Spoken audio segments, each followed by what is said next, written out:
Hello friend, আমি চলে আসলাম তোমাদের কাছে আবার একটা নতুন ভিডিও। এখানে চলে এসেছে চিকেন আর মাটন। আর চিকেন মাটন দিয়ে কি হবে সেটা কিন্তু তোমাদেরকে দেখতে হবে পুরো ভিডিওটা, তাহলে তোমরা বুঝতে পারবে আমি আর আমার আমরা সবাই মিলে কি কি রান্না করছি। বাইরে মুষলধারে বৃষ্টি হচ্ছে আর এই ওয়েদারে আমাদের হবে মাটন বিরিয়ানি আর চিকেন চাপ।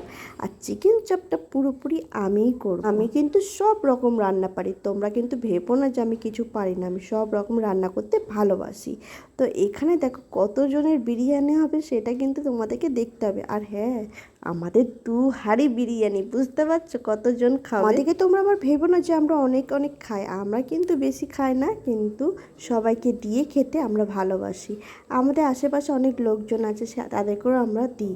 যখনই ভালো ভালো মন্দ রান্না হয় তখনই আমরা আশেপাশের লোকজনকে দিয়ে খেতে ভালোবাসি। এই প্রথম আমি মাটন বিরিয়ানি করলাম, বুঝতে পারছো।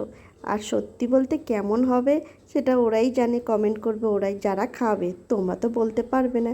আর তার মধ্যে আমার মা পাঁপড় ভেজে নিয়েছে, পাঁপড় ভাজা খেতে আমাদের সবাই ভালোবাসে। তোমাদের কেমন লাগে অবশ্যই কিন্তু অনেকে মনে করে যে আমরা নিচেই বসে খাই, ডাইনিং টেবিল নেই।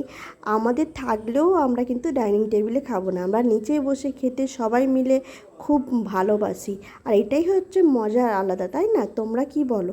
আমার তো খুবই ভালো লাগে। তোমরা কিন্তু কমেন্ট করে বলবে কারা নিচেই বসে সবাই মিলে একসাথে খেতে ভালোবাসে। কেমন লাগলো ভিডিওটা অবশ্যই কিন্তু লাইক কমেন্ট শেয়ার করে দেবে। আর পরে ভিডিও নিয়ে আবার চলে আসবে।